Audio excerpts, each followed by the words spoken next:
August 14th and 15th, serving ice cream sundaes and root beer floats featuring ice cream from Handel's, noon until 6 p.m. both days. Details at wayside-furniture.com. Cleveland mayoral debate, Voters First, is made possible by grants from the Cleveland Foundation and the George Gund Foundation.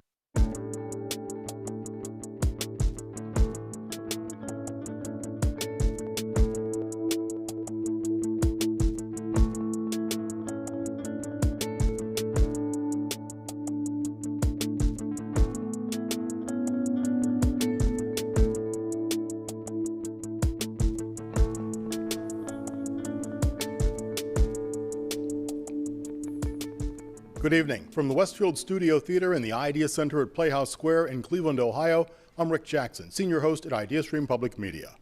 Cleveland Mayor Frank Jackson is retiring. For the first time in 16 years, the city will elect a new leader. Welcome to Cleveland mayoral debate, Voters First. Actually, this is the first of two debates coordinated by Ideastream Public Media and the City Club of Cleveland, a nonpartisan, nonprofit organization and one of the oldest free speech forums in the United States. The rules for tonight have been agreed to by all the campaigns. Additional partners here are the Press Club of Cleveland and Northeast Ohio Solutions Journalism Collaborative, a partnership of nearly 24 media organizations, including Ideastream. We welcome those watching on WVIZ, listening on WCPN, and streaming the event live. At the beginning of summer, we polled the community to ask you what issues are most important. Those are the issues we're starting with tonight: public safety, racial equity, health equity, housing, and transparency in government. Next week, the candidates will debate on jobs in the economy, transportation, the environment, and public education. Our questions tonight and next week come directly from citizens. I may have follow-up questions. None of the questions have been shared with these candidates. Candidates will have 60 seconds to answer each question. When rebuttals are needed, that person will receive 30 seconds. Not every candidate will answer every question. I'd like to now introduce the 7 people here. One is going to be the next mayor of Cleveland. State Senator Sandra Williams. Kevin Kelly, Council President from Ward 13. Attorney Ross DeBello, nonprofit executive Justin Bibb, former council member Zach Reed from Ward 2, former mayor and U.S. Congressman Dennis Kucinich, Councilman Bashir Jones of Ward 7. Tonight's format: each candidate will offer an opening statement and will have the opportunity for a closing statement. In between, they'll answer your questions. The speaking order for opening and closing statements was determined by a random draw. Candidates will have 60 seconds each for both the opening and the closing statement. So let's get to it. We begin tonight with Councilman Bashir Jones. Thank you so much for the opportunity to be here, and to every partner who has made this night possible. You know, I love this city of Cleveland, but right now, we are at a serious crossroad. Over 200 people are leaving our city every month, and businesses are following as well. And not only that, but we are living in a city where our children don't feel safe to play in the park. You know, my grandmother said that if you do the same thing over and over again expecting different results, that is the definition of insanity. The reality is that this city is ready and in need of new leadership, a new generation of leadership, and new change. This city is necessary in order for it to grow.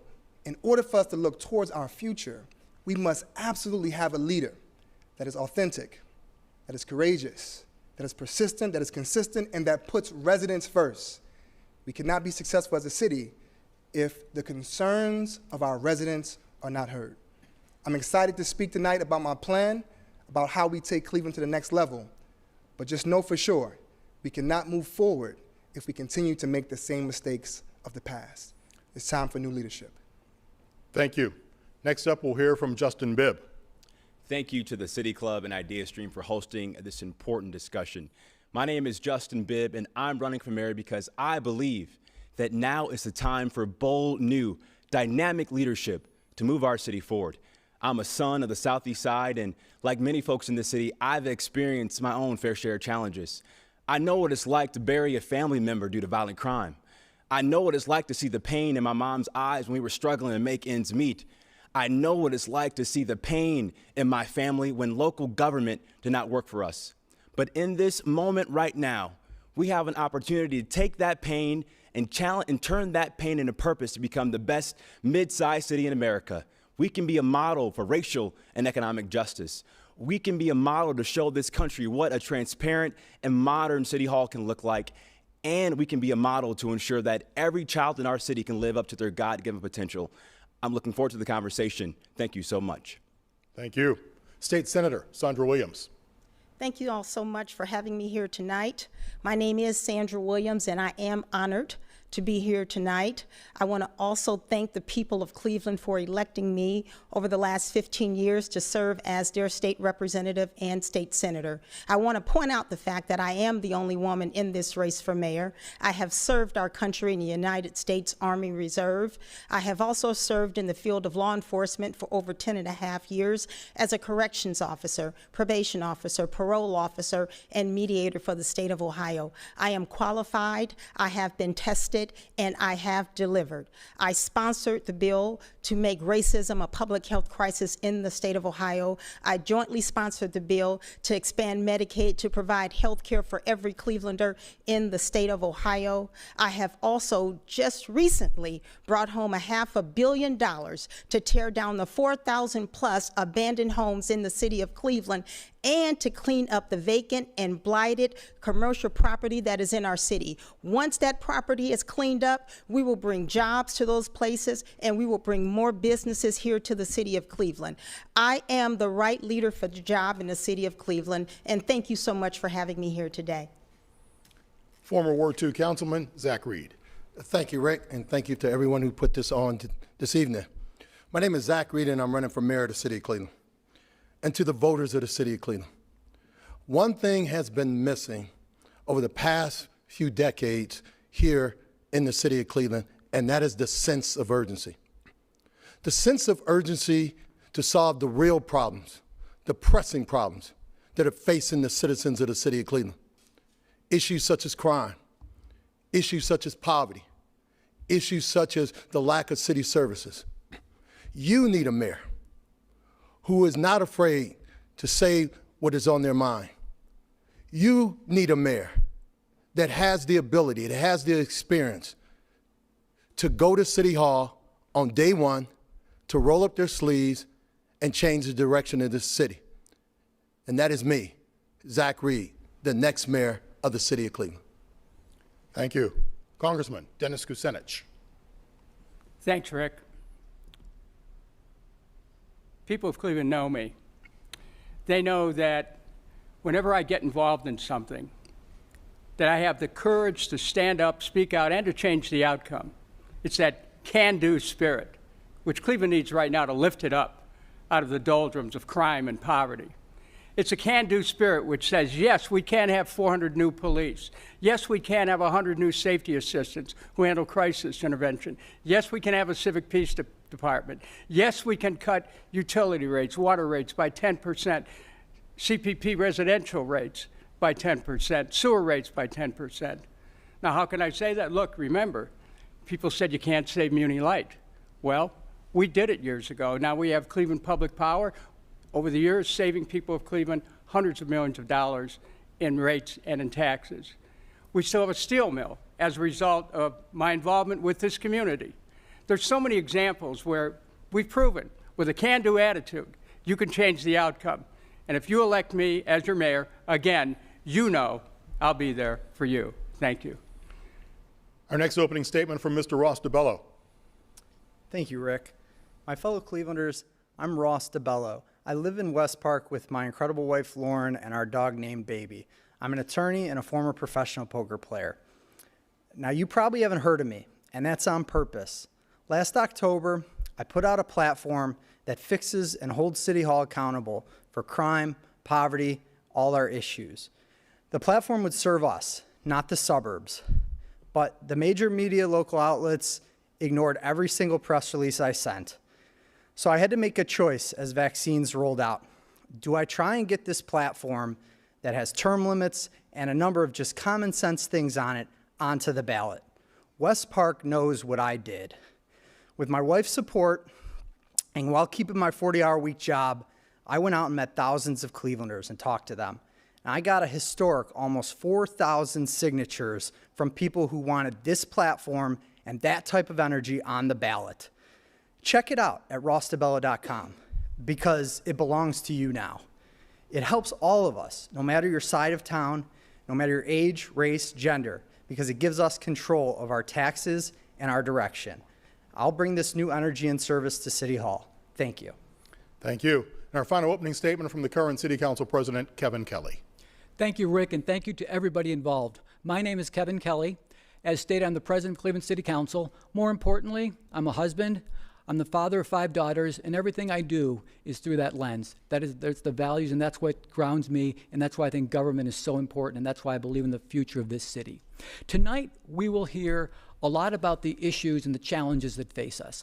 And I'm very familiar with all of these challenges because I live it every day. I experience every day. I work on it every day. But I absolutely believe, I am absolutely positive that our best days lie ahead of us. But it is going to take thoughtful, experienced, visionary leadership to get us from where we are now to the Cleveland that can be. And that's what I will bring to the mayor's office. Cleveland's in a tough spot right now. We are coming out of our second recession in 10 years. Violent crime has spiked. And this so-called recession is not bringing everybody with us. We're leaving too many people behind. But despite these challenges, there is a path forward. There is hope for the future. When I'm mayor, I'm going to build a Cleveland. We're going to have a recovery that includes all people in all neighborhoods. We're going to invest in Cleveland and in Clevelanders. Clevelanders do not give up when times are tough. We're going to invest in the people that are here, the assets that are here, so that we can build a greater Cleveland for every citizen in every neighborhood in our great city. Thank you, Mr. Kelly, and thank you to all of you for being here tonight and for participating in this debate. We are now going to begin with questions from you, submitted over the past several months. Following the question, I will ask several of the candidates for answers before moving on to the next question. We are beginning with the category of public safety, and candidates in this case, all of you will have a chance to answer one of the questions during this set of queries. Our first question comes from Ohio City resident Tessa Schwan. Do you believe armed law enforcement should be responding to mental health crisis incidents in the city of Cleveland? Senator, you mentioned having a background in law enforcement. I'll go to you first. Sandra Williams. Thank you very much for the question. Let me just say this. As a parole officer, I used to go out to homes by myself on a regular basis, and I would find that the situation that I was called out there for by my parolee was actually not something that needed to be handled by law enforcement officers. I definitely think that law enforcement officers need to be in the background, and we need to have mental health counselors as well as alcohol and drug addiction counselors with law enforcement officers when they go out. That is a part of my plan. Right now, that happens in the city of Cleveland from certain hours of the day, not every day of the week and not every hour of the day. I believe that we should have a dual approach. Law enforcement should be in the background, and the experts that handle mental health issues should be the ones addressing that issue. That will stop so many people from being arrested needlessly because they have a mental health condition. Thank you. Thank you. Councilman Kelly. Thank you. When there is a call for service for a mental health consumer, that call for service, they don't know what the circumstances are. And it can be a dangerous situation. The police need to be involved. The mental health professionals, and I am, by the way, I'm a former social worker. I worked in community mental health for over 15 years. And I understand what these calls for service are, the volatility that's there. The police need to be the first responders, but that doesn't mean it has to be our last interaction. Mental health professionals can accompany the police, they can advise, but they shouldn't be first on scene, and it's becoming too easy to say we're going to put social workers on these calls for service. The police are trained to handle volatile situations. Mental health professionals can support that, but it's not as simple as saying that we can make determinations of who should be responding to what calls. Everybody in that equation, from the police, the mental health professionals, the whole community, needs to work together to figure out how to solve that. Thank you. Mr. Bibb, what say you? You know, Rick, this is personal for me. Nearly 5 years ago, I lost my cousin, Chris, who was brutally choked to death by his partner who suffered a mental health episode. And it took EMS nearly 40 minutes to show up. And what we've seen all across this country are cities doing their hard work of rethinking what policing should look like. I believe we should have a co-responder model in all of our 5 police districts. In the city of Cleveland in 2016, we did an 18-month pilot in the 2nd district, and we showed that nearly 37% of the 911 calls did not warrant an armed response from police. So it is easy and practical because we actually have done it in the city of Cleveland, and we should follow what Columbus has done and Denver has done as well, and execute a co-responder model in all of our 5 police districts. And as mayor, I also want to add a 4th option to 911 related to mental health. So we do have the right response for the right call, because we can't continue to have a public safety only lens and model to solve the root cause of violent crime and trauma all across our city. Thank you. Staying with public safety, our next question comes to us from Sam Pierce from Collinwood. I don't feel safe calling the police for anything. I fear that when I call the police for, say, noise in the neighborhood or whatever, that I actually put my neighbors in danger by calling the police. That this could be an issue that causes the death of one of my neighbors. I'd like to know what you as mayor will do to make people like me feel safe again and rely on those that are supposed to be there to serve me. An emotional question. Mr. Jones. That really touches me. Thank you so much for that question. Well, first, we have to become a city where we are focused more on rehabilitation instead of incarceration. And as mayor, I want to create a mobile crisis unit that we understand that over 70% of phone calls are domestic issues. So we have to know that cops are not the only ones who should be solving these problems. Mental health experts are extremely important. But as mayor, I also want to say that if we're going to be successful, we have to understand that adding more cops may not be the solution. And ineffective spending may also not be the solution. We see that we have a general budget of $335 million. And we have added money to this every single year, but yet and still, the city of Cleveland has 3 times the national crime statistics. So more money is not going to be the solution. Community policing, working with the police. So I want to say this is important as well, because our officers put their lives on the line every single day. We should not criminalize great officers. There's a lot of great officers who come to work every single day to do a great job. And we need to make sure that they have the technology and equipment to do their job properly, along with making sure that mental health experts are with them. Thank you. Mr. Reed. Well, first of all, you should feel safe calling the police. But second of all, I'm the only one on this stage that has put out on their website for the public to view a 10-point safety plan. A 10-point safety plan that even the plain dealer in the editorial this weekend said Zach Reed has it right.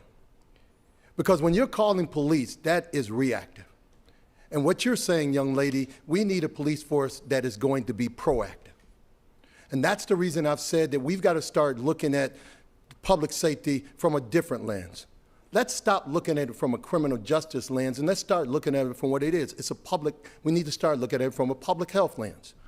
And if we're dealing with the public health lens, then we're putting out violent interrupters, formerly incarcerated men and women that are walking your neighborhood, walking your community, and talking to you, so that we don't have to call the police on every single call. Go to zachreed.com and look at the 10-point plan that even the plain dealer agrees with.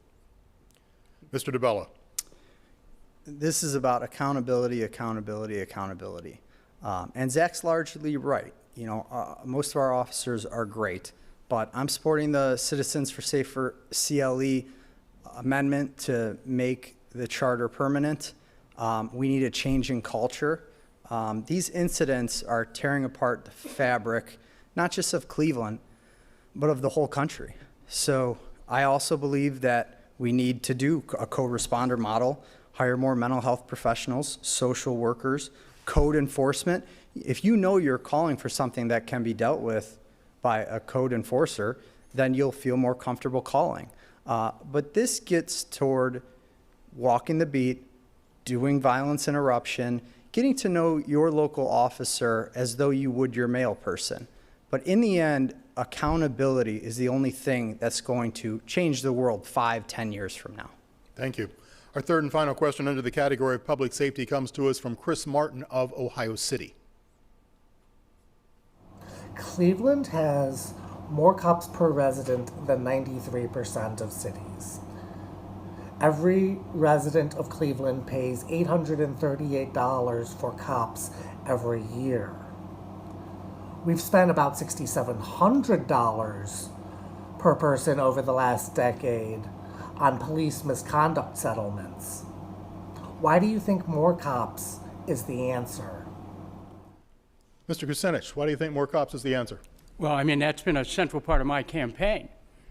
I say that in the face of a siege of crime affecting so many of our neighborhoods, of drive-by shootings that are terrorizing communities, of gangs that ride wild from east side to west side on dirt bikes and ATMs, shooting guns off. People want to be protected, and they want to make sure that the tax dollars they're already paying go to their safety, but we just don't have enough police. I've talked to police. They're stretched right now. We need more people who can be involved, but they need to be better trained. They need to be racially sensitive, to answer the question from the woman from North Collinwood. They need to be trained in constitutional rights. They need to be better educated generally. But we need more police to be able to fight homicides. We need people in a scientific investigation unit to be able to keep track of the crimes that have been committed and try to hunt down those criminals. Cleveland is one of the most violent cities in America right now. And until we are able to assure people that the public safety of Cleveland can be the first priority of government, people won't have confidence that the government can protect them.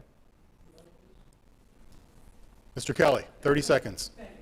The issue of public safety is too important to be irresponsible. You can't throw out a number without any method of getting there. And it's eerily similar. If you look back to 1977, you're promoting 400 officers now. In 1977, you promised 200 new officers, but by August 31st, we were down 138. Homicides were up 27%. Firefighters were down 120, and the police went on strike. We have to be real about this. We can't just throw numbers. We can't politic on this issue. This is too important. We have to succeed on this. Quickly. You have been the co-mayor for 7 years, and you've let the police department go down. The reason why we have so fewer police now is directly because you, as city council president, haven't stepped in and demanded more police. Now, look, everyone knows that when I was mayor, I took on the banks, and the banks punished the city for me not selling Muni Light. You cannot compare what happened in '77 to what's going on right now. Thank you. I appreciate. I would just welcome any opportunity. Let's continue on. Thank you. Senator, same question to you, the original question. Do you think we need more cops, and why? When I am walking and knocking on the doors talking to voters about this election, I can tell you 99% of the time when I'm talking to a resident, the first question is, what are you going to do about the violence in our community? We are tired of the violence being in our community.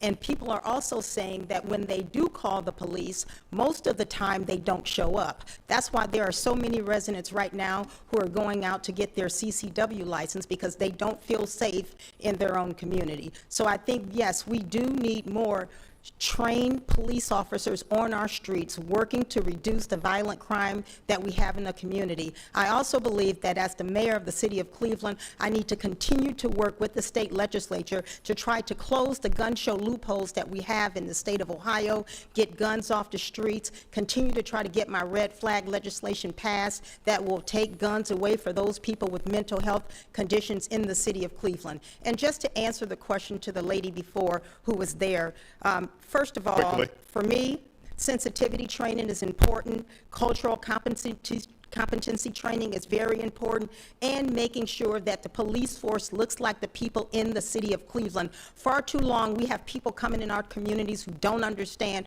what it's like, especially to be in the African American community. That needs to change, and that is one way that we can help make people feel safer and reduce violence in our community. And we can get on with education and jobs that will also help us with violent crime. Thank you all. Thank you all for the give and take. We do intend to have more. We're going to try and hustle through because we have a lot of subjects to get to, but thank you, and we will allow more of that. We're going to move on to racial equity right now. The first question in that category comes from Roy Hom of Asiatown.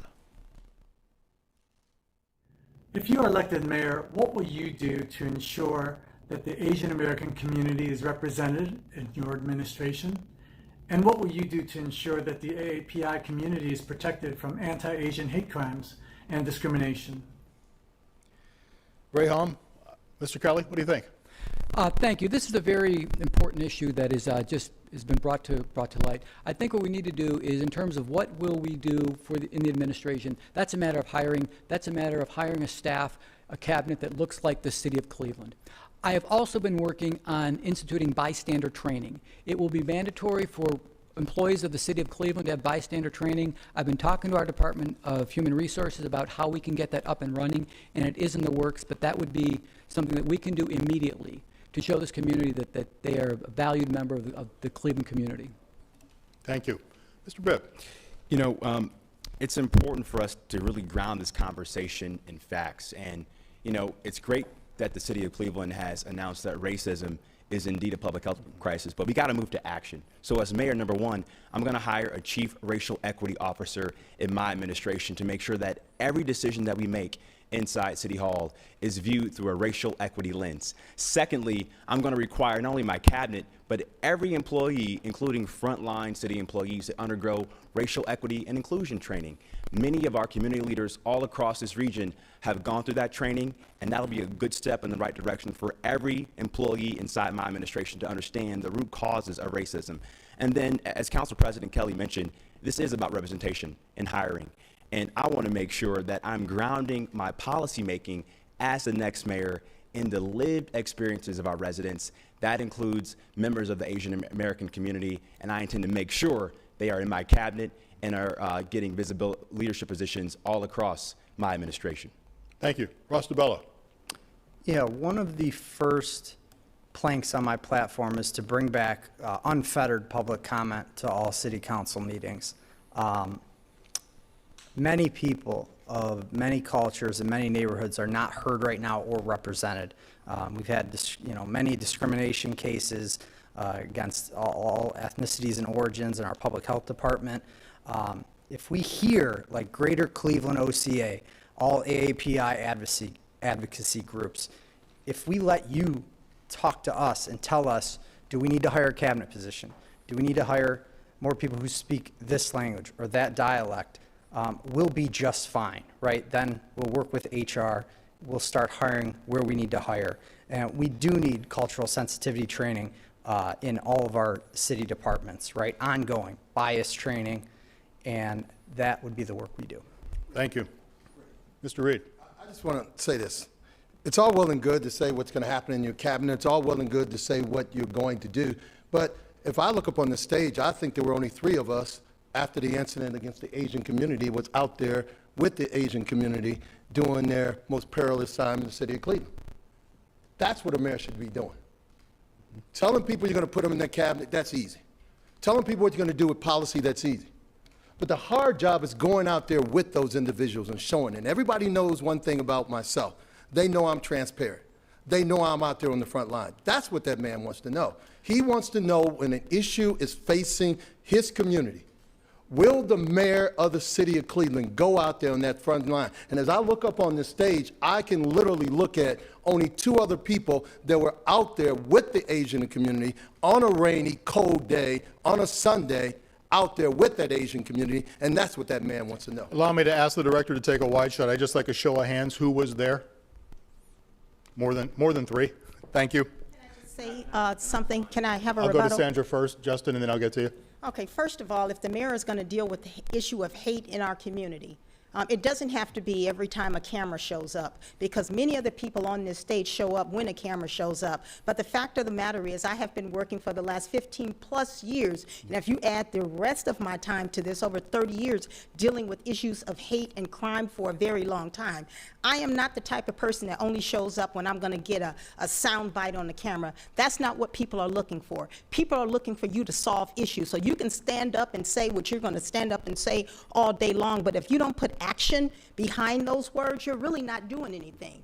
And what the city needs is a mayor who is going to stand up and say, hate will not be tolerated, not on my watch, and enforce it every single day. And this laxy-daisy training that we are having on a regular basis with people saying, we're making sure you're culturally competent and give you an hour training, that is not going to work. We have had hate in our country since before the 1600s.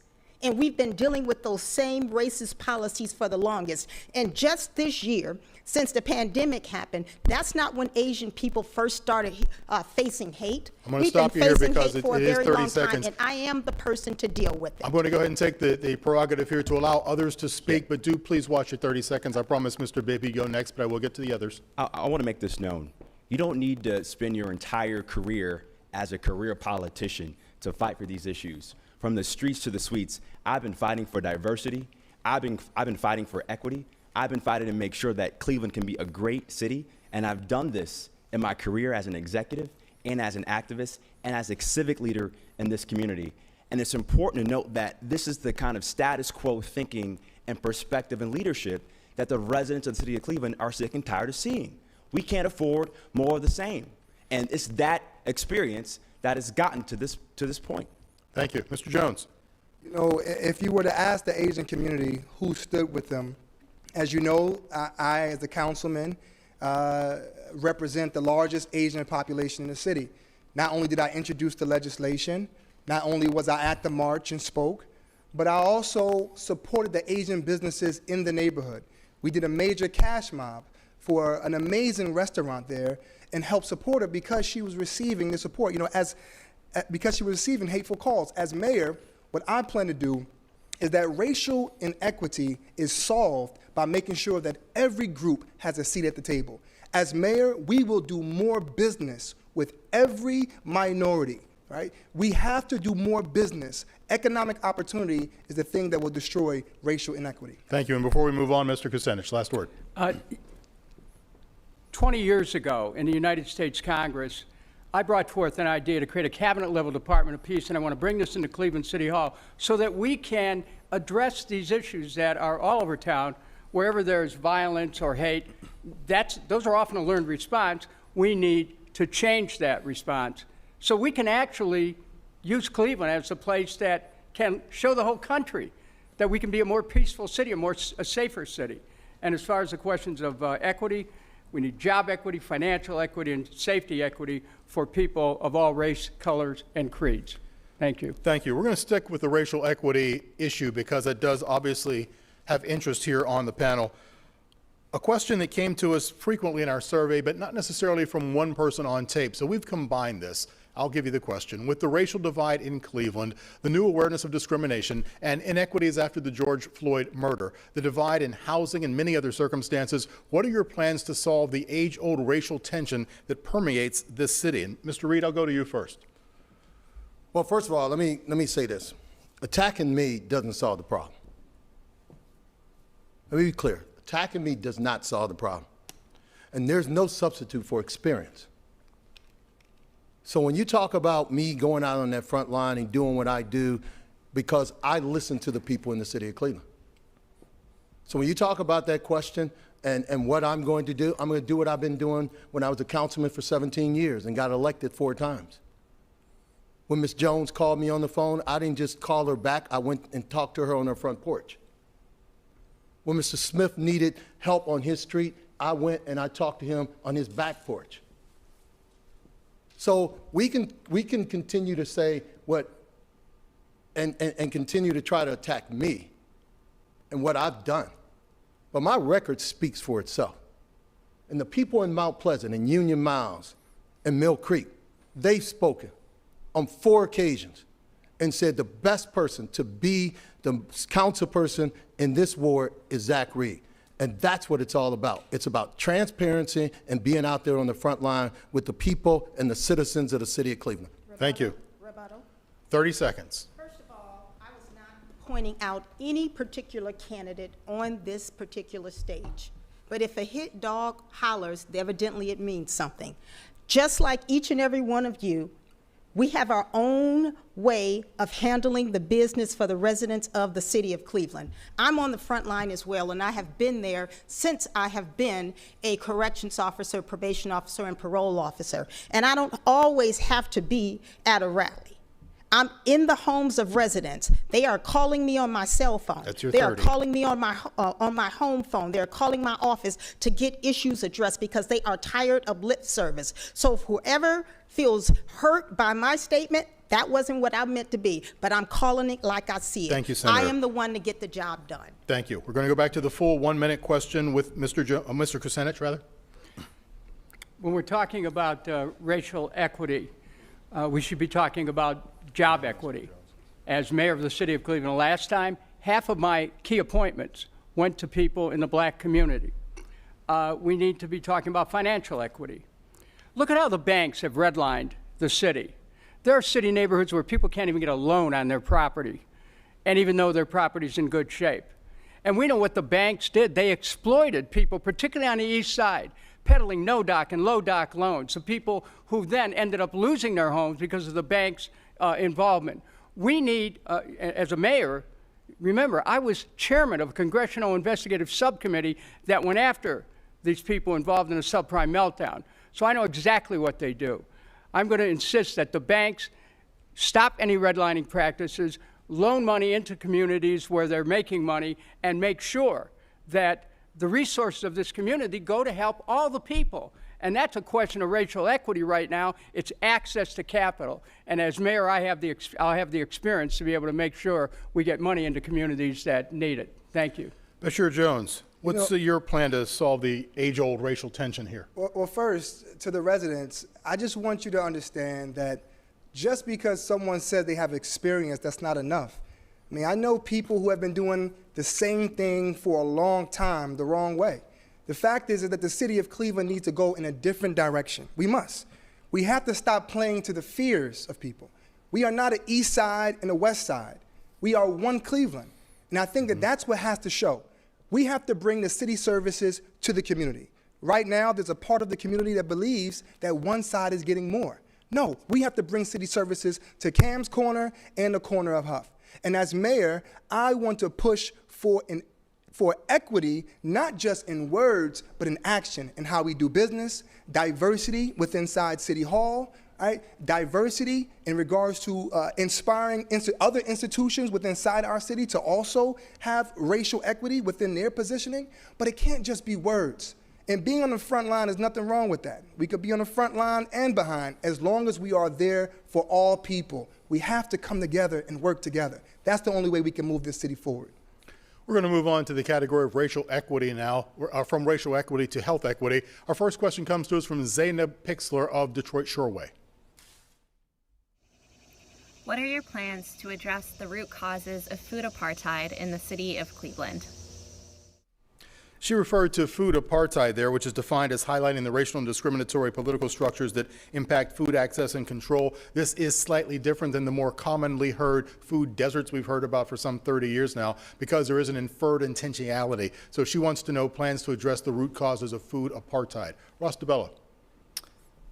Well, I think this gets to poverty and accounting for every penny of our tax dollars and how we divvy out that money, right? So the immediate answer to the question is devote some of this $510 million ARPA money to get people to be the ones who solve this problem, right? Community gardens, CSAs, grocery stores, but it's gotta be a fiscal priority.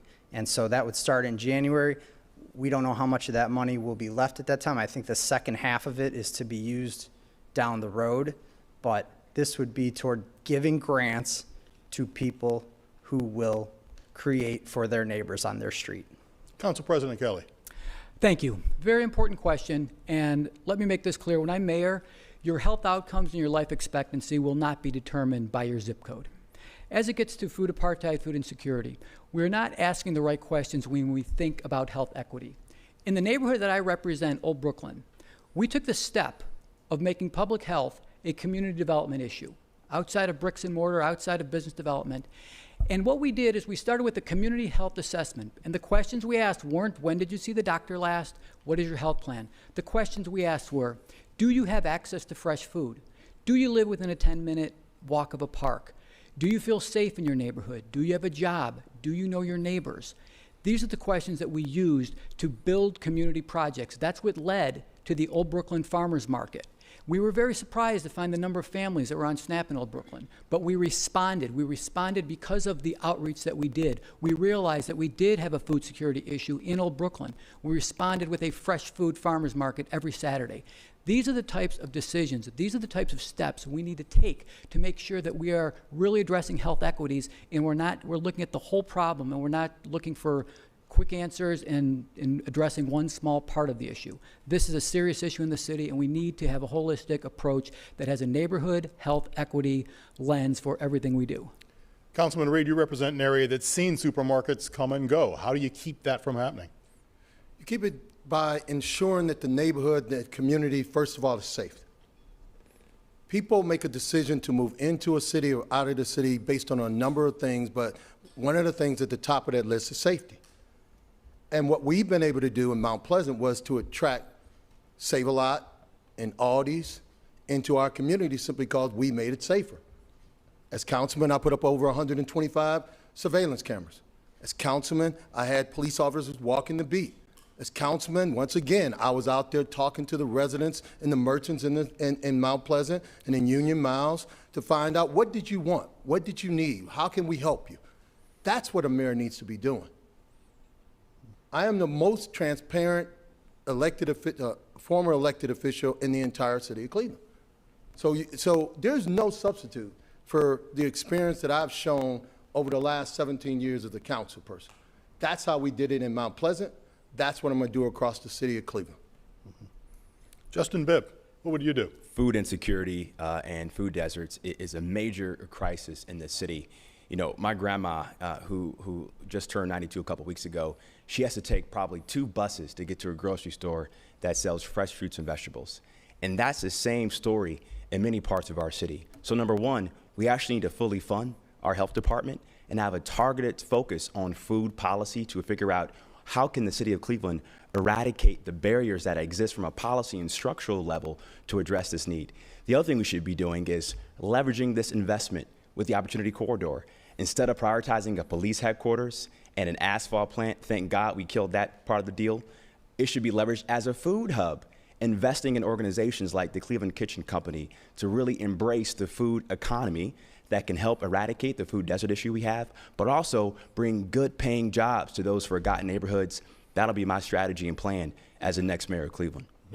Mr. Jones. You know, you can't talk about this without not mentioning the MVP during the pandemic, which is the Greater Cleveland Food Bank. I mean, they did an absolute phenomenal job in taking care of tens and thousands of people. They're getting ready to build a new headquarters that we need to make sure that a part of this $511 million go towards assisting them. The second thing I want to say is, the first thing I did when I became councilman was created a food distribution center in my community. Over 1,000 people a month we feed. Why is that important? Because when you talk about food, in order to understand this, you have to know what it feels like to be hungry. I can remember living in the Salvation Army and living in homeless shelters in the city of Cleveland and knowing what it feels like to be hungry. You can't come up with a solution unless you know what it feels like to have that pain in your stomach. So the reality is that not only dealing with food apartheid will feed people, but it also helps our children. I remember being a young person going to Case Elementary and MLK Middle School and only going there because I can get some lunch. You know, I mean, children can't even pass their tests if they're hungry. So food is a major issue, and that's why in our community we do our distribution center and we support local farming in our neighborhoods. We're going to move on to the next question, but Mr. Kucinich, I will get to you first. We're going to change questions, but stay within the topic. This question comes to us from India Robertson of the Glenville neighborhood. Infant mortality is a tragic statistic in our community. As mayor, how will you put strategies in place to help with the infant mortality crisis? Obviously not food, but still health. Mr. Kucinich. mortality. Infant mortality is what she suggested, yes, but you were looking at food. This is a heartbreaking condition in the city of Cleveland, where we have one of the highest infant mortality rates in the country. And the paradox is we also have some of the best health systems in the country. And we've learned recently that some of the healthcare dollars that the community should have been anticipating would be put into it to deal with issues like infant mortality and lead poisoning have not been getting into the community. I expect to have a very good cooperative relationship with the head of our major hospitals to show how they can reach into the communities and communicate with people, let people know about services that are available, make their services available, make sure that, maternal and infant care becomes something that Cleveland can be known for instead of being a tragedy. So, we can do something about this, specifically because we are Cleveland. We can do this because we are Cleveland, because we have such great medical resources. You only need a mayor who's ready to reach out to that community and say, here's how we do it. Thank you. Thank you. Senator, I know that you're the only person who didn't speak on this topic. Didn't mean to slight you. Go right ahead. No, that's okay. Thank you so much for the question. Under the leadership of the Ohio Legislative Black Caucus, we have been working to address the issue of infant mortality for the last several years. And we were actually successful in getting a study committee and a group of people together from across the state of Ohio to come up with policies and procedures to reduce those challenges that women have.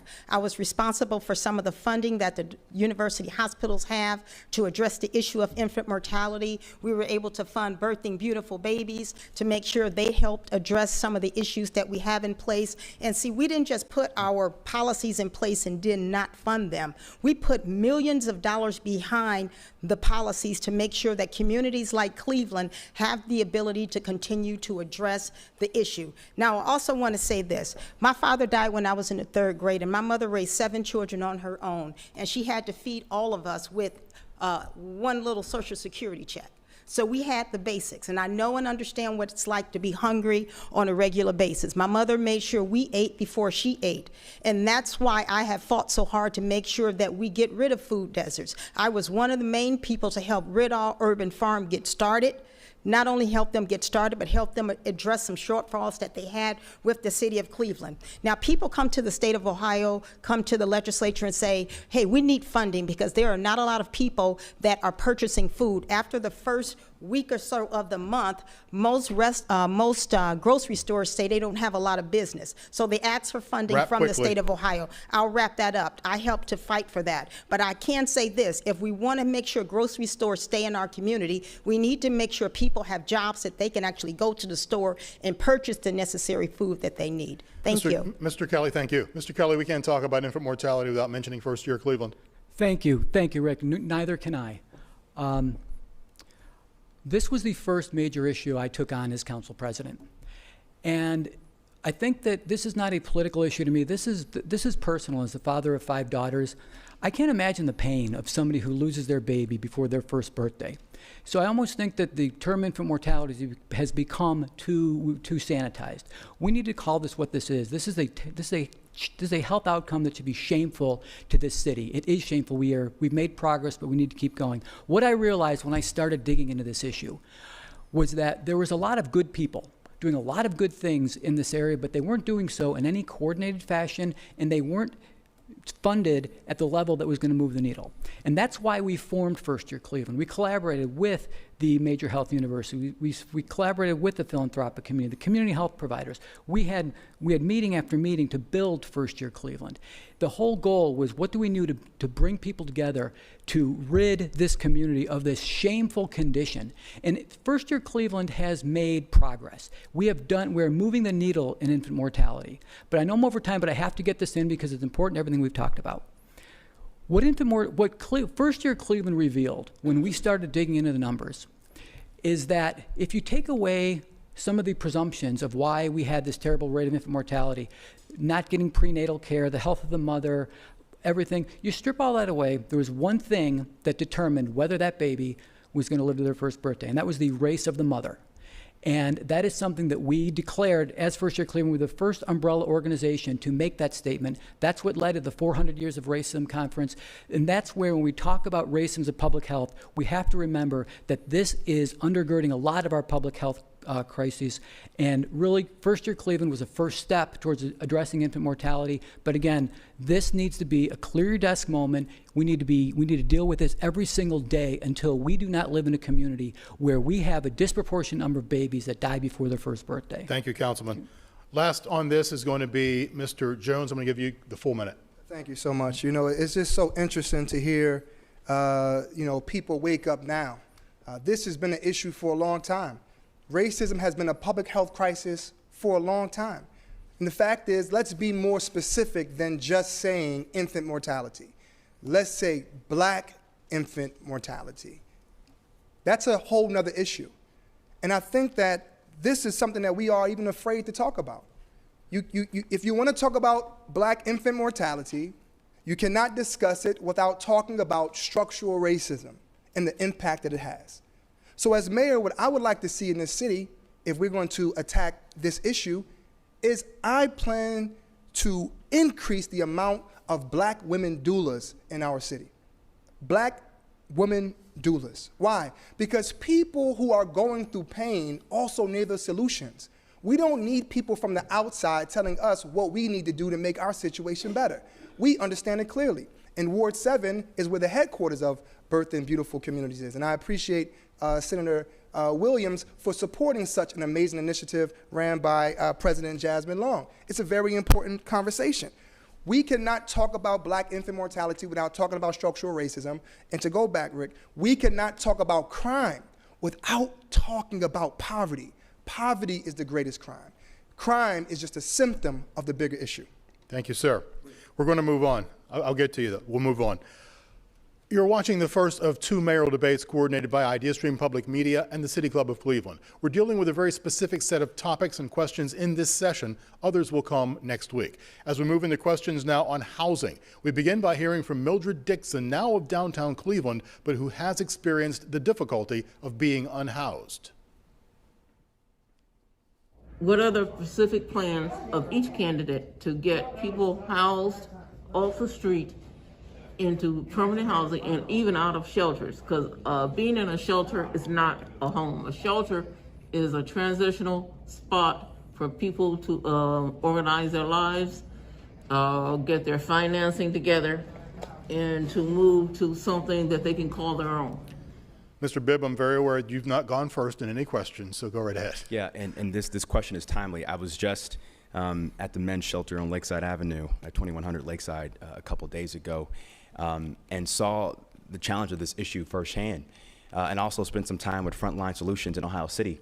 And for me, number one, we need to do a better job in the city of supporting more access to permanent supportive housing, to better support our homeless population, to get a leg up and have a pathway to having a life with dignity. That's essential. Secondly, our building and housing department must be more bold and aggressive on cracking down on predatory landlords. I just, a couple of weeks ago, did a press conference attacking Holton Wise, which is calling many communities in the city, particularly in the east side, slum communities and war zone communities, which is undermining our ability to attract real investments to better support more affordable and workforce housing.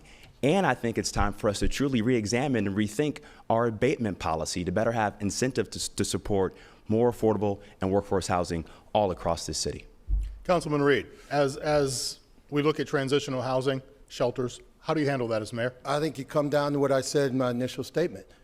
We have to get a sense of urgency on this issue. It has to be a sense of urgency. When Mayor Michael White became mayor of the city of Cleveland, he turned those vacant lots into home ownership. And that's what we're not doing. And that's the problem that we're having across the city. There is no sense of urgency. There's no sense of urgency when it comes to infant mortality. That's the reason it continues. There's no sense of urgency when it comes to these food deserts. That's why it continues. There's no sense of urgency when it comes to the violence in our city of Cleveland, and that's why it continues. There's no sense of urgency. Look at the facts. The fact that there's not been one new house built in Ward 1 and in Ward 2 on the southeast side of the city of Cleveland in the last 4 years. But yet houses on one side of the city are going to the skies. That is a problem. And that's the reason that young lady is talking about this problem of homelessness, because there's no sense of urgency for the leadership in this city, that the problems that are facing the people of the city of Cleveland, as I said, the violence, the poverty. And what I'm saying is a mayor needs to show what Mayor Michael R. White showed, that we can turn those vacant lots into home ownership. And especially if you look at the fact that African-American home ownership, if we're gonna build a middle-class African-American community in this city, we've got to get more people of color owning homes. And as mayor of the city of Cleveland, I'm going to do the same thing as Mayor Michael R. White. I'm going to show the urgency that is needed to do home ownership in this city, across the city of Cleveland. Thank you. Let me give Mr. DeBello a minute before I get to the rebuttals. Thank you, Rick. Yeah, we need to put our land banks to use, employing young adults and even high schoolers in those neighborhoods, getting them the trade background, paying them $15 an hour while they train, while they build. Then we are actually finally in the city of Cleveland building from the bottom up, as opposed to the way we do business now, while increasing the housing stock. We need to do this building affordable, create public housing, put doors near transit. We have built less homes since 1980 than we built total in the decade of the 1940s. That's unacceptable. We have a duty to rectify this. We need to work with civic-minded developers where it's not about the maximum commoditization of land, right? It's about maximum utility to residents and turning a profit second. And lastly, we have to get rid of the 15-year tax abatement, start from scratch. Thank you. 30 seconds, I mean it, 30 seconds, guys. Mr. Kucinich, then Mr. Jones. Like some of the people on this panel, I understand what it's like to be homeless. My family lived in 21 different places by the time I was 17, including a couple cars, because we had trouble finding rent as the family grew. But because of that experience, I understand very keenly how Clevelanders have suffered in losing their homes. I pointed out earlier, in the black community during the subprime meltdown, thousands of people lost their homes on the east side. All the wealth that was there was gone with it when they lost their homes. And the banks got away with that. That's your time. And as mayor, I intend to bring a reckoning and make sure the money gets back into the black community that was taken out. Thank you so much. I experienced living in a shelter. I experienced all forms of housing. If you want to bring solutions, you have to understand it. I was unsheltered. I was in CMHA. I was a renter. I lived with my family, and now I am a homeowner. As mayor, I will work with Secretary Marsha Fudge, and we will establish affordable housing in our city. That is one of the ways that we can bring down violence. When people own their homes, they have a different understanding of their community. We want more renters as well, don't get me wrong, but we want to increase home ownership, especially affordable housing. Thank you. We're going to stay in the topic, but we're going to move on to the next question. This is Arthur Hargate of Little Italy. What will you do to assure that neighborhoods have a voice and are on an equal footing with powerful and influential property developers from outside the community who build what's profitable to them, but not what the community wants or needs? We'll go with Councilman Kelly and then Senator Williams. Thank you. These developments are local levels, and people have a lot of power. It's really a matter of making sure that people understand the power that they do have. If you have an engaged group of citizens that are organized, we have design review, we have planning commission, it's got, the council member can be your advocate. There should never be a time when a development is placed in a community when it is not wanted by the community. We've seen that the activism stop many developments over the time, whether it's in Tremont and all the different developments when people come together. I was just knocking on doors on Lake Avenue, and there's an issue with their sidewalks. Well, people are organized, people are loud, and it's really making sure. I don't know that there's I think the problem that we have is one of making sure that people understand what avenues they have to speak their minds about different housing and land use events that are happening. And I think we can all do a better job of educating people and engaging the community. Senator. Thank you very much for the question. Listen, as the mayor of the city of Cleveland, my administration will work directly with the CDCs. The CDCs will always be at the table. And beyond the community development corporations being at the table, the residents will be at that table to determine what will be built in their community. I believe the residents have been in the community for a very long time, and nothing should happen without them. And let me also say this, for all of these developments that are taking place, not only in my neighborhood, but in neighborhoods across our city, one of the things that residents are complaining to me about is the fact that they cannot afford their property taxes. And from what I hear, property taxes are about to go up again. We are pricing people out of the market, and we have to stop that. Residents have been loyal to Cleveland, and we need to make sure they are protected if they want to live in the city of Cleveland. And I will say this, I have been helping families get out of living in their cars and living in hotels, where they can pay a little bit of rent for a very long time. I have several families that I've helped. I've worked with homeowners to reduce the rent so that those people can have some place to live, a roof over their head with their children. And I will also say this, that's why the $150 million that I just brought back from Columbus, Ohio can be used. It can be used to make sure that we tear down homes that are not stable and build affordable housing units on that site. $500,000 has already come into the county. Senator, to start that's your time. Thank you so much. One rebuttal, 30 seconds to Mr. Jones, then we'll continue this conversation with another question. One rebuttal here from Mr. Jones. We have to, the residents' voices have to be heard. And the council president is somebody that I admire and respect, but he has been the biggest obstacle in regards to public comment and hearing from the residents. I mean, for example, you just had a progressive field deal that, listen, I'm not for or against until we realize what the residents want to hear. But the fact is that there was no public comment. We have to have public comment. The voices of the residents must be heard. And just to say real quick, that $511 million, a percentage of that dollars as mayor will go to help fix our senior homes who are living in dilapidated homes where roofs are falling and porches are falling. We need to support the residents who have been taking care of our community. I know what I just said, but he did mention Mr. Kelly, so you do get 30 seconds. Yeah, thank you. First of all, I appreciate that you admire me. You're just kind of wrong on your facts. I am going the 18th, I've forwarded rules to Cleveland City Council to change our process to allow public comment. In the progressive field, it's been a long time, but I'm the first council president to do it, and I'm pushing it forward, and it's going to happen. The progressive field deal, that hasn't come. There's going to have all kinds of hearings, and I think you know that. It's got to go to planning. It's got to have review.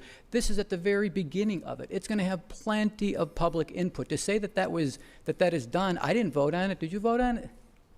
We didn't vote on it, and nothing's happened yet. Okay, thank you. I'm going to introduce one more videotape into the housing question and then go to the respondents here. This is Yvonne Cawthorn of Glenville. What is or what will be your plan to, using mostly the funds currently budgeted for upkeep of vacant and abandoned land, turn our many life-sapping, resource-zapping, money pit-type lands called brownfields into sustainable economic green fields? I like her writing style. Ross DeBello, you go first on this one. Well, this actually relates to the prior question, right? We've got to be in control of what the development of these brownfields is going to be. So to answer the gentleman and the lady's question, we're going to strip political power from those developers. We're going to bring the campaign finance limits way down, right? $250 per pack, $750 per person. That dictates policy, high rises, what gets developed where. And those brownfields, many greedy folk that will not be sleeping within our borders tonight, they got plans for them. They want to make money off them. We just want to better the community for our kids, clean our place, create affordable transit-oriented living. So we have to be in charge of how those brownfields are developed. We have to take that political power away. Thank you. Yes, I see the hands. Mr. Reed first. I think it just comes down to the fact that we've got to work with Congress, announced Secretary Fudge, to work out ways that we are going to turn these brownfields and turn these vacant lots once again into productive things in our community. I mean, just think about it. I fought very hard for years against the county land bank because if you just look and see, the vast majority of houses that were being demolished were on the east side of the city of Cleveland. And what I would say to them was, look at it. The fact that a vacant lot doesn't send their child to a public school. A vacant lot doesn't go buy food at the corner store. A vacant lot doesn't send their child to Sunday school on a Sunday morning. And therefore, what we've got to do is we've got to show a sense of urgency that is going to say that in these wards and in these communities that have all these vacant lots, we've got to turn them into productive areas in the city to bring back families and, as I said, home ownership. Because I agree with Councilman Bashir. If we're going to eradicate and reduce the violence, we've got to reduce the poverty in the city of Cleveland. Poverty and violence go hand in hand. Thank you. Mr. Bibb. You know, it pains me to say this, but we live in one of the most anti-democratic cities in America. It wasn't council leadership that had the bright idea for public comment. It was activists like Nora Kelly, Paula Camp, Jessica Trevisano, who fought on the front lines to make this a reality, to bring public comment to the city of Cleveland for the first time in nearly 100 years. The other thing I want to say is this: regardless of how you feel about these issues, minimum wage, vote denied. Quicken Loans deal, vote denied. People don't trust government because career politicians think they have the answer. The residents have the answer. And that's the kind of leadership we need to bring moving forward in this city. And as we think about how to better activate these abandoned lots, we need to have a proactive strategy to make sure we're using all the stimulus coming down from President Biden to activate our brownfields for more job hubs, particularly in our forgotten neighborhoods, and think differently about how do we leverage solar energy and build solar farms in these abandoned lots so we can finally get our reliance off of carbon emissions and move CPP to the green economy for a green, prosperous future for Cleveland, Ohio. Thank you. Because he did mention your name, Mr. Jones, you do get 30 seconds. I just want to say to my fraternity brother, you know, I've been working on public comment since I got into council. The very first year that I got into council, I've been working on public comment. And I appreciate all of those amazing groups that joined us because, you know what, it feels, you know, people talk about experience.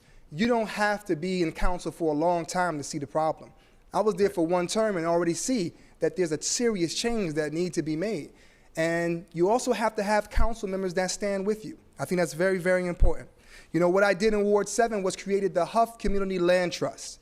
Time, sir. The Huff Community Land Trust. And community members are on the board and they determine what development happens in their neighborhoods. Thank you. We're going to move on to the final category here because we do have a time limit. We're shifting our focus to government transparency, and I promise all of you will get a chance to talk on this topic. We've heard from people with an eagerness to engage, really, but a concern that they don't have full access to records or representatives. We're going to begin by hearing from Leslie Kuba Bednar of the Jefferson neighborhood. If you become mayor, how will you build, repair, and sustain the relationship between city administration and city council? And again, everybody will have a chance to talk on this subject. Mr. Reed, you go first here. Well, when you talk about the transparency in government, I mean, there's no better way in transparency in government of what I've already said in the initiative. I said it the last time I ran, and I'm saying it again this time. I am going to open up the mayor's office every Saturday to the citizens in the city of Cleveland to come down and talk to the mayor personally.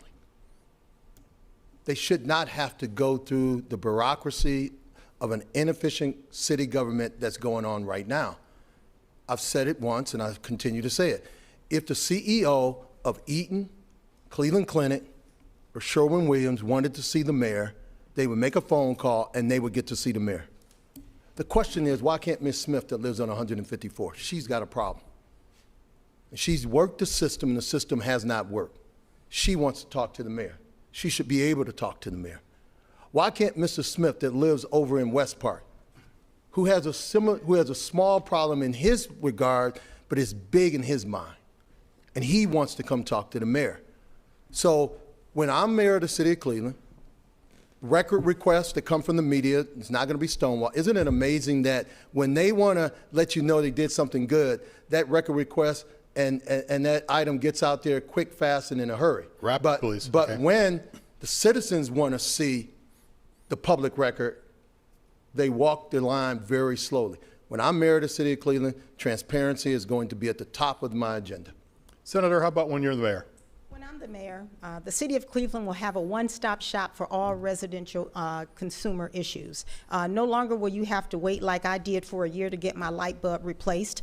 If you have a problem with the city of Cleveland, you will have one place to go. We might have a couple, but you can call us on the telephone. You will be able to get us on an app, on the website. You can come down and you will speak to us in person. You will be treated with respect when you come to City Hall, because City Hall is not my City Hall, it's the resident City Hall. And as far as working with my colleagues, let me tell you something. It's not about Ward 1, Ward 5, Ward 10. It's all of our responsibilities to make sure that the city of Cleveland works for everybody in the city. But I'm going to go back real quick to talk about Brownfields, because that's my favorite thing in my few minutes. When I started out, I talked about the fact that I just brought home $500 million. $350 million of those dollars went to clean up those brownfields that I have been tired of looking at for a very long time. $150 million will go to get rid of these abandoned properties.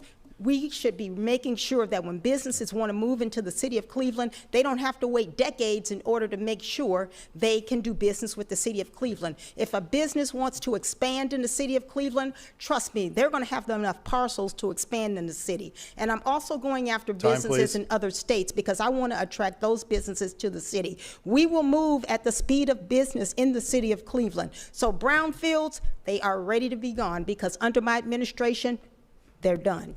We're going to move on to the next question, but Mr. Kucinich, I promise you'll be first on this one. Let's roll the tape of Giovanni Garrison from Slavic Village. I would like to know, how will you as mayor show transparency and accountability when it comes to community block grant dollars and how those funds are distributed within the neighborhoods? So block grants or relationships, Mr. Kucinich? You have to start with people in the neighborhoods, and that means actually soliciting people door to door to come to meetings.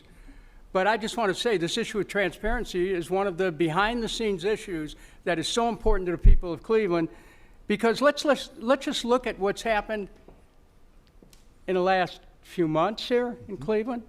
More recently, $435 million being discussed about Progressive Field, but the deal's like a black box. We don't know anything about it. It's been announced, everyone agrees on it, but we haven't seen any numbers. There's a lack of transparency. This tragic case of a city councilman who was actually stealing money by putting in for vouchers or for $1,200 a month that he shouldn't have been able, that he couldn't prove that he actually, spent.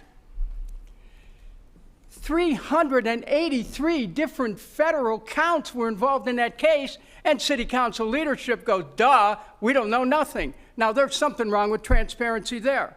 And finally, this idea of not having public comment at city council. They've been rolling the public for months and years on this. No transparency. People don't have a voice. Well, when I'm mayor, people have a voice. I made sure that the first hour of every day, people were able to call me directly as mayor to cut through the bureaucracy. I did that 44 years ago.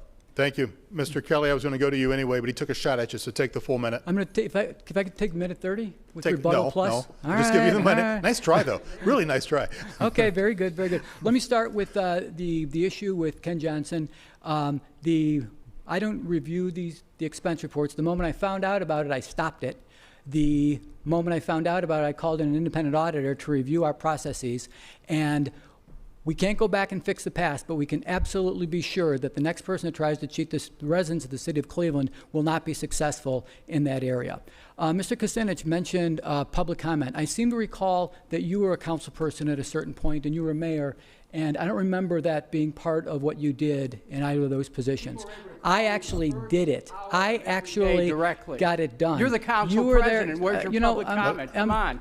I don't recall you ever instituting or talking about it. Will you have a public comment I've period? I've already done Tell it. the people of Cleveland. Yeah, it's already done. But tell the people of Cleveland. You're saying the same things you did in the 70s. We saw that movie. It doesn't end well. It It's the same stuff. You were in council and the mayor, and you failed to do this. End You of would have story. saved. Now, You wouldn't have saved Muni Light. Moving back to, yeah, it's I'll like give you the 30 seconds. Okay. Go ahead. And on the on Muni Light, you're promising people a 10% rate cut. Seems to me in 1977 you promised a 25% rate cut. It just never happened. So you can say whatever you want. Now, if I can get to transparency in government, page book that yeah, I know it's a real winner. Rick, if I can just get to the issue of transparency.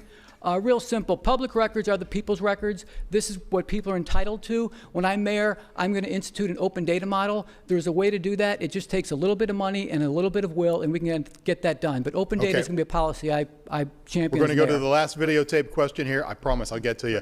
Daniel Ortiz, who lives in Lakewood but works here in the city. Would you support a participatory budgeting process to engage and center the concerns of Cleveland residents impacted by the COVID crisis? And would you let the people decide how to use a portion of the American Rescue Plan funds for a just recovery? Ross, you actually mentioned part of that earlier, so it fits right in. You had your hand up. I know you wanted to answer on this one. Go ahead. Yeah, and it fits right into Giovanni's question right before this, right? This is why I'm running, to get an accounting of our tax dollars, community development block grant dollars, the ARPA dollars. My income taxes went up from 2 to 2.5%. My property taxes went up from $3,200 to $3,900 in 1 year. Now I'm not getting recycling, right? We're not getting plowing. We're not getting paving. You're not getting ambulance responses. I don't know what I am getting. So I went out and got 4,000 signatures to get on the ballot. So we're going to up our technology game, do a public ledger, and me and my neighbors on Mirrormead get to see where every penny goes if I become mayor. Now, these guys are traditional politicians, so they're well-funded. They'll do what their donors ask of them. But Sherwin-Williams, whoever we give our money to, right, we demand to see the books. Mr. Bibb, last answer today. Yeah, I would say the last two questions speak to this culture of complacency that's a cancer in our city. And we need to do everything in our power to take this moment and make it a movement to ensure that resident voice is a key part of every decision we make at City Hall beyond just an election cycle. Absolutely, I will support participatory budgeting, not only with the American Rescue Plan dollars. I want to allocate $30 million of that funding for participatory budgeting, but in the budget process, come 2022, we should be using participatory budgeting to ensure that residents have a seat at the table, because your budget is a reflection of your values. And I want to make sure as the next mayor, your values are represented in every decision I make as your mayor. We do have to move on now because it is time for closing remarks. 90 minutes goes so fast. The order here will be different from the opening for the candidates. You have 60 seconds again. We'll begin with Council President Kevin Kelly. Thank you, Rick. And I want to thank everybody who put this together tonight. This is a time-honored tradition, and I'm honored to be here. And I want to thank my fellow candidates for participating tonight. I hope that the viewers have gotten a sense that there are serious issues facing our city. We're at a crossroads, and this is no time to go backwards, and it's no time for on-the-job training. We need to make sure that we get this right. This is the most important election of our lifetimes. We need a serious candidate with a serious plan. This is not the time for theatrics. This is not the time for platitudes. This is the time for serious policy making. Every candidate throughout the course of this election is going to talk about change. The question isn't whether change is needed. The question is who knows how to make change, who knows how to collaborate, who knows how to build coalitions, and who knows how to get the job done. That's what I'm going to bring to the mayor's office. Competent, responsible, experienced government on day one. Thank you. Thank you. State Senator. Thank you very much. I want to start by answering the last question. Let me just say this. Under my administration, we will have a fiscal office, and we will update our technology so that every budget, every fiscal budget that we have, every dollar that we spend will be available for every resident or person from outside of the city of Cleveland to see. Residents will be able to come in and have their say on what we do with the city of Cleveland's money, and you will be able to change policy through the legislative process to do that. Now let me just say this. We are at a crossroads in the city of Cleveland. This election is not just about the present. This is about the future for our children and our grandchildren. This is about hiring a leader who knows and understands what Cleveland needs. This is about a leader who is going to deliver safer streets. This is about a leader who is going to deliver a quality educational system for people. This is about a leader who is going to make sure economic development opportunities are for everyone in the city of Cleveland. I am that leader. I am the woman who can deliver for the city of Cleveland. I have done it before, and I will continue to do it as your mayor. I hope you will visit my website at williamsforcleveland.com, volunteer, donate, and let me know what you think about what we need in the city of Cleveland. Senator. Thank you so much. Councilman Bashir Jones. Thank you so much for the invitation. This has been absolutely amazing. I just want to say thank you to all of my volunteers, to everyone out there who's been praying for me, to every person who has assisted us in this campaign. I got to say a thank you to Reverend Dr. Otis Moss. These are the people who helped raise me. Reverend Dr. Otis Moss and Reverend Cavanis and Imam Abbas and my teachers like Ms. Thomas and Ms. Patterson and Ms. Merrill Johnson and Ms. Lynn Roebuck, who said that your voice will always have power. That's the reason why I came back after I graduated from Morehouse College with honors, to say, you know what, true success is not about how far you go, but who you bring along with you. We need fresh eyes when it comes to city services. We must bring city services to the people and not wait for them to come to us. We need to deal with public safety, and we need to look at how do we not only have an impact locally, but also nationally and internationally. Cleveland is the greatest location in the nation, but we cannot grow unless we work together. And as mayor, my job is to bring the east side and the west side to be one side, because we are one Cleveland. Thank you. Thank you, Councilman. Congressman Dennis Kucinich. Thank you very much. Safety, a peaceful city, prosperity. That's the direction I intend to take Cleveland in.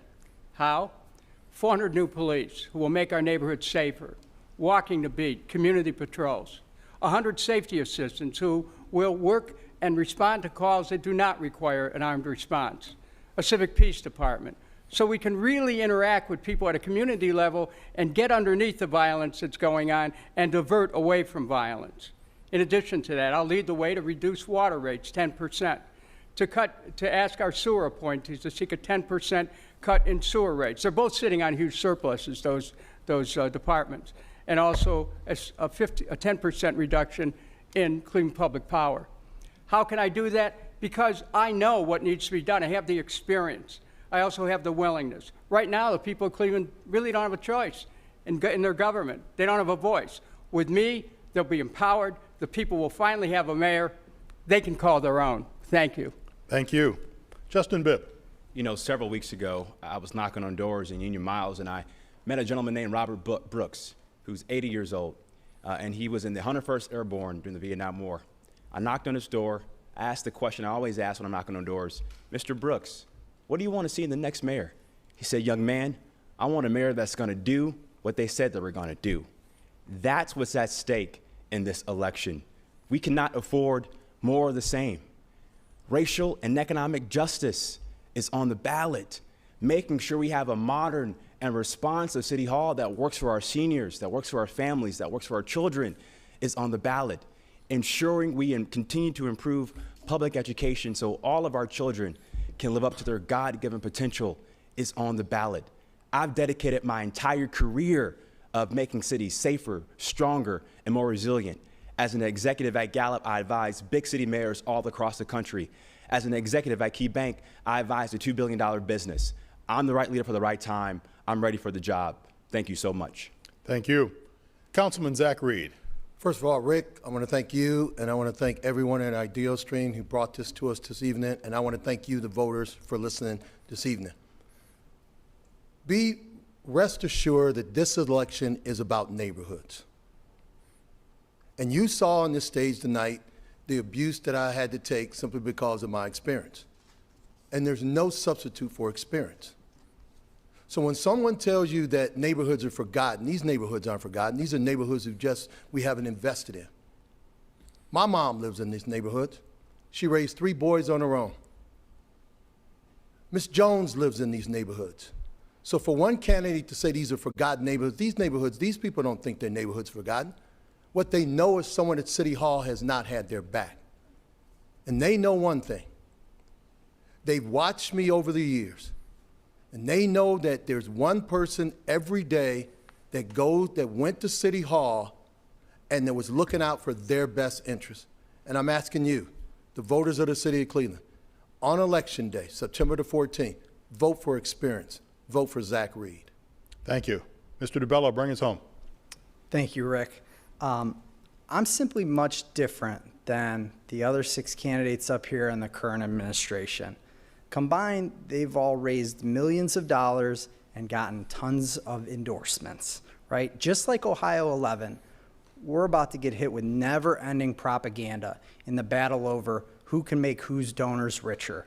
You know, but if we as Clevelanders want less poverty and crime, but a better environment, city services, public schools, public transit, well, we need to be in charge. The mayor and the 17 council people need to work for and listen to us to represent and be representative of a real Clevelander, to prioritize the real economy, lead paint poisoning, city services, infant mortality, and this being the worst place in the nation for black females. The budget is a moral document. We have so many systemic problems because our system is broken. We need a new energy.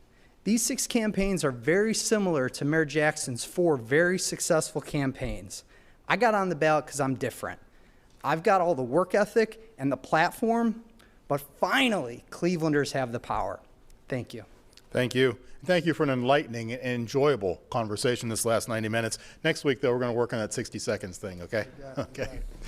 Thank you all for joining us for the first of 2 mayoral debates in this primary election cycle in the city of Cleveland. This debate was produced by Ideastream Public Media in partnership with the City Club of Cleveland. Our media partners are the Press Club of Cleveland and Neo Sojo, Northeast Ohio Solutions Journalism Collaborative.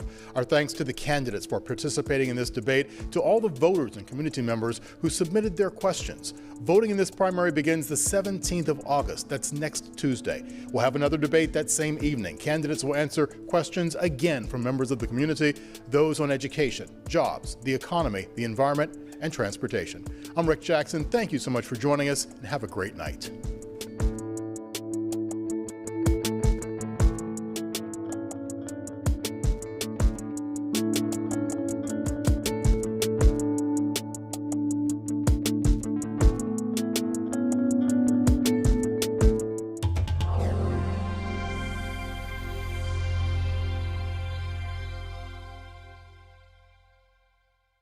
Cleveland Mayoral Debate, Voters First, is made possible by grants from the Cleveland Foundation and the George Gund Foundation. Frontline, in the shadow of 9/11, is coming up next on WVIZ, Ideastream Public Media. Cleveland Mayor Frank Jackson is retiring, and for the first time in 16 years, City Hall is getting a new boss. What do the 7 candidates offer? What do voters want? And